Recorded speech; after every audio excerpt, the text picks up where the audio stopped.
বর্তমান সরকারের ১৪০ দিন পূর্তিতে নানা আলোচনা সমালোচনার কেন্দ্রবিন্দুতে রয়েছেন স্থানীয় সরকার, পল্লী উন্নয়ন ও সমবায় প্রতিমন্ত্রী মীর শাহে আলম। বর্তমান সরকারের প্রায় ৫ মাস ছুতে চলা এই পথ চলাই যে কয়েকজন মন্ত্রী সবচেয়ে বেশি আলোচিত এবং সমালোচিত হয়েছেন তাদের মধ্যে তিনি অন্যতম।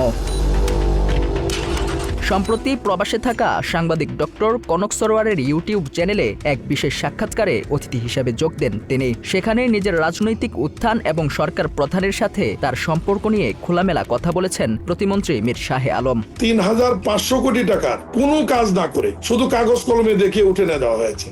প্রধানমন্ত্রীর বন্ধু হওয়ার সুবাদেই তিনি মন্ত্রিসভায় প্রভাবশালী হয়ে উঠেছেন। কনক সরোয়ারের এমন প্রশ্নের জবাবে মীর শাহে আলম জানান, বয়সের ব্যবধানে ও বেড়ে ওঠার পরিবেশ ভিন্ন হওয়ায় তাদের মধ্যে বন্ধুত্বের কোনো সুযোগ নেই, বরং ৯০-এর দশক থেকে তৃণমূল পর্যায় থেকে ধাপে ধাপে উঠে আসা একজন রাজনৈতিক কর্মী হিসেবেই তিনি সরকার প্রধানের স্নেহ পেয়েছেন বলে জানান।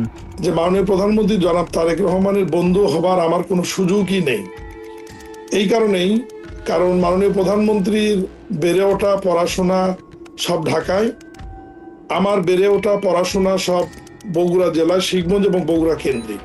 যেহেতু আমার বাড়ি বগুড়া এবং বগুড়ার একজন সাধারণ রাজনৈতিক কর্মী হিসাবে বিএনপির চেয়ারম্যান বর্তমান প্রধানমন্ত্রী জনাব তারেক রহমান আমাকে স্নেহ করেন এবং স্বাভাবিক কারণে বগুড়া বাবি হওয়ার কারণে তার সাথে একটা সুসম্পর্ক রয়েছে। প্রধানমন্ত্রীর উদারনীতির সুযোগ নিয়ে একটি বিশেষ মহল রাজনৈতিক পরিস্থিতি ঘোলাটে করার অপচেষ্টা করছে। একই সাথে উদ্দেশ্য প্রণোদিতভাবে প্রথম আলো ও ডেইলি স্টারে ছড়ানো হচ্ছে সম্পূর্ণ অসত্য ও অপপ্রচার, এমন অভিযোগ করেন শাহে আলম। একটা পক্ষ অতি উৎসাহী হয়ে আমাকে টার্গেট করলো এবং বিভিন্নভাবে আমাকে নিয়ে কাদা ছোড়াছড়ি, তার বন্ধু বানানো, এক এক সময় এক এক ধরনের নিউজ নিয়ে এসে আমার বিরুদ্ধে নানান ধরনের অপপ্রচার চালানো। এ সময় সাংবাদিক কনক সরোয়ার প্রশ্ন করেন, গণমাধ্যমে সংবাদ অনুযায়ী প্রতিমন্ত্রী হওয়ার পর আপনার সম্পদ বেড়েছে ৮ গুণ। প্রতিমন্ত্রী হওয়ার পর আপনার সম্পদ বেড়েছে ৮ গুণ। জবাবে প্রতিমন্ত্রী মীর শাহে আলম বলেন, এটি সম্পূর্ণ অসত্য তথ্য প্রচার করা হয়েছে। সম্পদের সকল হিসাব নির্বাচনের সময় হলফনামা দাখিল করা হয়েছে। আপনার মাধ্যমে আমি জানাতে চাই যে এটা সম্পূর্ণ একটি অসত্য তথ্য প্রচার করা হয়েছে। আমার সম্পদ তো নির্বাচনের সময় মনোনয়নপত্র দাখিলের যে হলফনামা, সেখানে আমি এফিডেভিট করে দাখিল করেছি। এ সময় দলীয় ব্যক্তিরা নিজের সুবিধা না পেয়ে এমন অপপ্রচার ও ষড়যন্ত্র করে চালাচ্ছে বলে মন্তব্য করেন প্রতিমন্ত্রী।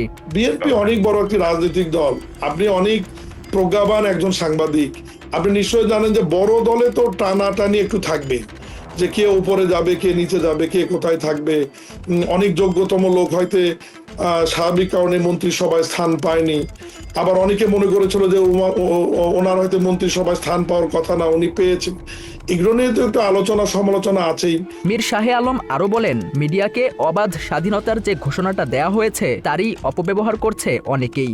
মিডিয়াকে অবাধ স্বাধীনতা দেওয়ার যে ঘোষণাটা দেওয়া আছে, এই অবাধ স্বাধীনতাটা এবং মুক্ত বাক স্বাধীনতাটা অনেকে অপব্যবহার করছে বলে আমি ব্যক্তিগতভাবে মনে করি।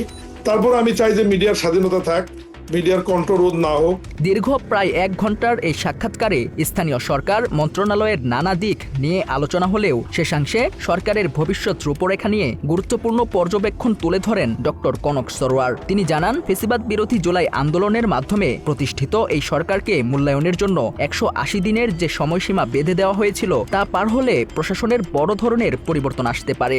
সরকারের ১৪০ দিন পার হয়েছে, ১৮০ দিনের একটি মেয়াদ প্রথমেই তারা ঠিক করেছেন তাদেরকে যাচাই করার জন্য।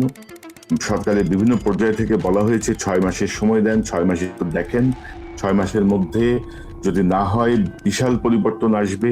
সরকার প্রধান যা ভাবছেন দলের ভেতরের অনেকেই সেই বার্তা ঠিকমতো বুঝতে পারছে কিনা তা নিয়েও সাধারণ মানুষের মনে প্রশ্ন রয়েছে বলে মন্তব্য করেন এই প্রবাসী সাংবাদিক।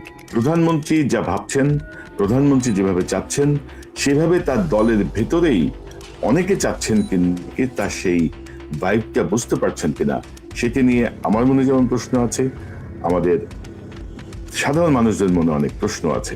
এদিকে স্থানীয় সরকার, পল্লী উন্নয়ন ও সমবায় প্রতিমন্ত্রী মীর শাহে আলম এমপির সম্পদ নিয়ে সম্প্রতি কিছু গণমাধ্যমের প্রতিবেদনকে উদ্দেশ্য প্রণোদিত ও বিভ্রান্তিকর বলে দাবি করেছে সংশ্লিষ্টরা। তাদের মতে হলফনামার আংশিক তথ্য তুলে ধরে একটি বিশেষ মহল এই অপপ্রচারে লিপ্ত হয়েছে, অথচ দায়িত্ব গ্রহণের পরই স্বার্থের সংঘাত এড়াতে পারিবারিক ব্যবসা থেকে নিজেকে আনুষ্ঠানিকভাবে সরিয়ে নিয়েছিলেন শাহে আলম। বগুড়ার শিবগঞ্জের ঐতিহ্যবাহী মীর পরিবার দীর্ঘকাল ধরেই যারা এই অঞ্চলের অন্যতম প্রতিষ্ঠিত ব্যবসায়ী ও সম্পদশালী হিসেবে সুপরিচিত। অনেক পূর্বে থেকে আর বাপ দাদা 14 গোষ্ঠী সবাই মীর পরিবার আর কি। মীর পরিবার এই এলাকার না, এই এলাকার ইউনিয়ন এই শিবগঞ্জ থানার একটা চাচা ছিল, কিনেছি আমি। উনি বহুত ভালো লোক ছিল, ওনার কথা শুনে এখন পর্যন্ত লোক কাঁদে। মীর পরিবার বড় লোক, আগে না আমরা জানি, ছোট ছিল আমরা দেখেছি বড়, এখনো উপর আল্লাহর রহমত উপর লিয়ে গেছে সালমক, দোয়া করে আরো যাক। মাত্র 30% টাকায় জমির মালিক হয়ে নতুন বাংলাদেশের গড়ে তোলার স্বপ্ন দেখা বাংলা বসতি। এই মীর পরিবারের হাত ধরেই নানা সেবা ও উন্নয়নমূলক কাজে পাল্টে গেছে শিবগঞ্জের জনপদ, এমনটাই দাবি স্থানীয়দের। মীর মোহসেন, মীর মুকসেদ, মীর বুদিউজ্জামান এই তিনজন এসে এই জায়গায় প্রথম বাড়ি করে। ওই তারপরে তো অনেক সেবামূলক কাজ করছে। অনেক শিক্ষা প্রতিষ্ঠান হয়েছে আমাদের এলাকায়। হয় আমরা আসলে গর্বিত ছেলে মেয়েরা দূরে যায় পড়াশোনা করতে যাওয়া লাগে না।